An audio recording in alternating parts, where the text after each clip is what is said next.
ప్రత్యేకంగా మీడియా సోదరులందరికీ కూడా ప్రతి ఒక్కరికి నమస్కారాలు తెలియజేసుకుంటున్నాం. మరి ఈ రోజున మరి ఏదైతే సుప్రీంకోర్టు మరి ఎస్ఎల్పిని మరి నరసాపురం ప్రజల యొక్క చిరకాల వంచ మరి వశిష్ఠ వారధి అటు ఈస్ట్ గోదావరిని ఇటు వెస్ట్ గోదావరిని కలిపే విధంగా బ్రిడ్జ్ నిర్మాణం ఉందో మరి గత 3 సంవత్సరాల నుంచి కూడా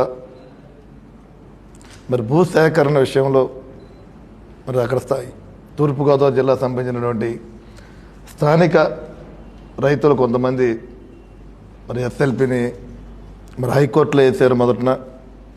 మరి హైకోర్టులో ఆ రోజున మన గవర్నమెంట్ తరఫున ఉన్నటువంటి అధికారులు సక్సెస్ అవ్వడం, మరలా అక్కడ ఉన్నటువంటి వ్యక్తి భూ యజమాని మరి సుప్రీంకోర్టులో ఎస్ఎల్పిని వేయడం జరిగింది. మరి ఈ రోజున చూసుకుంటే కనుక మరి ఏదైతే సుప్రీంకోర్టు వాళ్ళ పిటిషన్ కొట్టివేయడం కూడా నిజంగా మన నరసాపురం నియోజక ప్రజలందరికీ కూడా ఒక మంచి శుభవార్తగా నేను సందర్భంగా మీడియా సోదరులందరి తరఫున కూడా తెలియజేస్తున్నాను. నేను దాన్ని ప్రధానంగా చూసుకుంటే కనుక మరి ఎన్డీఏ కూటమి అధికారంలోకి వచ్చిన తర్వాత మరి గౌరవనీయులు కేంద్ర ఉక్కు శాఖ మంత్రి అయినటువంటి మన నరసాపురం పార్లమెంట్ ఎంపీ గారికి భూపతిరా శ్రీనివాసవరం గారి సహాయంతో, ఎందుకంటే మేము ఎమ్మెల్యేగా మేము శాసనసభ్యునిగా నరసాపురం గెలిచినప్పటి నుంచి కూడా మరి ఈ విషయాన్ని మరి ఆయన నోటీసులో పెట్టడం జరిగింది. అదేవిధంగా మేము కూడా ఆయన కానీ నేను కానీ మరి ఢిల్లీ వెళ్ళినప్పుడు అక్కడ ఉన్నటువంటి అధికారులు ఏదైతే నేషనల్ హైవే సంబంధించినటువంటి అధికారులు కూడా మేము కలవడం, మరి దీని మీద ప్రతి సందర్భంలో కూడా అక్కడ ఉన్న అధికారులు కానీ అక్కడ ఉన్న మంత్రివర్యులు కానీ కలిసి మరి మా ప్రజలకు న్యాయం జరిగే విధంగా కూడా, అంటే ఇది కోర్టులో విషయం ఉంది కాబట్టి దాని త్వరితగతిన ఆ కేసుని అనుకూలంగా వచ్చే విధంగా కూడా మరి పూర్తిగా ఆయన మంత్రి గారు ఆయన సహకారంతో ఈ రోజున మనకి అవకాశం కలిగింది. నిజంగా ఆయన నరసాపురం నుంచి ప్రజలందరి తరఫున కూడా, అంటే ఒక నరసాపురమే కాదు, అటు తూర్పుగోదావరి జిల్లా ఇటు పశ్చిమ గోదావరి జిల్లా ప్రజలందరి తరఫున కూడా నేను మనస్ఫూర్తిగా నేను మంత్రి గారిని అభినందనలు తెలియజేస్తున్నాం. మేము ఎందుకంటే ఇప్పుడు ఇందాక చెప్పారు, మంత్రి గారు చెప్పారు, ఏదైనా గ్రామాలు కానీ ఏదైనా జిల్లాలు కానీ అభివృద్ధి చెందాలంటే దాని ప్రధానంగా లాజిస్టిక్ ట్రాన్స్పోర్టేషన్ అనేది కంపల్సరీ ఉండాలి. ఎందుకంటే నరసాపురం విషయం చూసుకుంటే కనుక అది ఒక రిమోట్ ఏరియాలో ఉన్న ఒక పక్కన గోదావరి ఒక పక్కన సముద్రంతో బాగా వెనకబడిన నియోజకవర్గం, అది ఆర్థికంగా వెనకబడిన నియోజకవర్గం. మరి అలాంటి పరిస్థితుల్లో అక్కడ ఈ బ్రిడ్జ్ నిర్మాణం జరిగితే కనుక అక్కడ ఉన్నటువంటి స్థానిక ప్రజలకు కానీ మన నియోజకవర్గానికి కానీ అభివృద్ధి పదంలో ముందుకెళ్లే విధంగా ఉంటుంది. ఈ రోజు నుంచి కాదు, పూర్వం నుంచి కూడా చూసుకుంటే కనుక అది నరసాపురం నియోజక ప్రజలందరూ కూడా అక్కడ బ్రిడ్జ్ నిర్మాణం జరగాలి, వశిష్ఠ వారధులు కూడా అనే వారి కళ అది.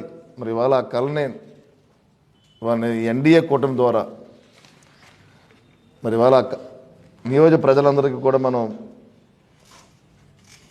ఆ కళని నిజం చేసే విధంగా కూడా ఈ రోజున కోర్టు తీర్పు రావడం కూడా నిజంగా అది మంచి శుభపరిణామంగా నేను తెలియజేస్తున్నాను. నేను దాని మంత్రి గారికి మరొకసారి నేను ధన్యవాదాలు తెలియజేసుకుంటూ, మరి ఆయన మంత్రి గారు కూడా మన నరసాపురం సంబంధించినటువంటి అంటే ఎంపీ ల్యాడ్స్ ద్వారా మాకు అక్కడ రోడ్స్ అవ్వచ్చు, లేకపోతే ఏమైనా కమ్యూనిటీ హాల్స్ అవ్వచ్చు, మరి ఆయన కొంత నిధులతో మన నరసాపురం కూడా ఆయన సహాయ సహకారాలు చేస్తున్నారు.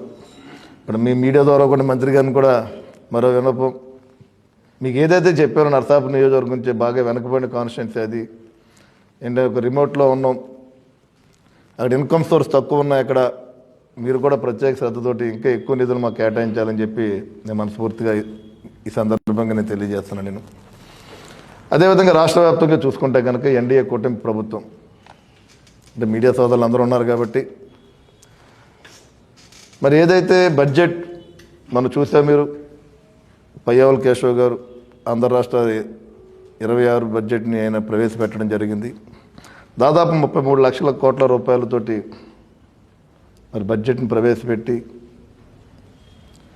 అన్ని రంగాల్లో ప్రతి ఒక్కరికి కూడా బడ్జెట్ ఉపయోగపడే విధంగా, అంటే గతానికి ఈ సంవత్సరానికి చూసుకుంటే కనుక ఎక్కువ పర్సంటేజ్ పెరిగే విధంగా కూడా బడ్జెట్ ఉంది. ప్రతి ఒక్కరిని బీసీలకు కానీ ఎస్సీలకు కానీ ఎస్టీలకు కానీ మరి రైతాంగానికి మరి ఏదైతే పంచాయతీరాజ్ శాఖ కూడా మరి పోలవరానికి, ఎందుకంటే మరి గౌరవ ప్రధాని గారు మనకి మోడీ గారి సహాయంతో, బీజేపీ మోడీ గారి సహకారంతో ఇవాళ రాష్ట్రం అన్ని రకాలుగా, ఎందుకంటే మేము ఏదైతే మేనిఫెస్టోలో చెప్పినట్టు ప్రతి పథకాన్ని అమలు చేసినా, అదేవిధంగా పోలవరాన్ని కట్టించే విధంగా కూడా ముందుకు వచ్చినా, మరి ఏదైతే రాజధాని నిర్మాణాన్ని కూడా ముందుకు తీసుకెళ్తున్నామంటే దానికి సహాయ సహకారాలు పూర్తిగా మరి మోడీ గారి సహాయం ఉందని చెప్పి ఈ సందర్భంగా నేను తెలియజేస్తున్నాను. నేను మరి ఆయన సహకారంతో మరి గౌరవ ముఖ్యమంత్రి చంద్రబాబు నాయుడు గారి నాయకత్వంలో, గౌరవ ఉప ముఖ్యమంత్రి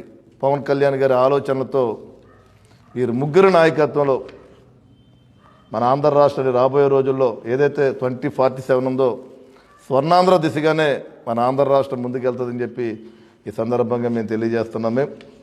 మరి పూర్తిగా ప్రజల కోసం, ప్రజల పక్షాన ఈ కూటమి ప్రభుత్వం పూర్తిగా అండగా ఉంటుందని చెప్పి తెలియజేసుకుంటూ మరి ఈ కార్యక్రమానికి వచ్చినటువంటి మీడియా సోదరులందరికీ కూడా మరి పేరు పేరున హృదయపూర్వక నమస్కారాలు తెలియజేసుకున్నాను. Thank you. సరే వెళ్ళిపోవచ్చు.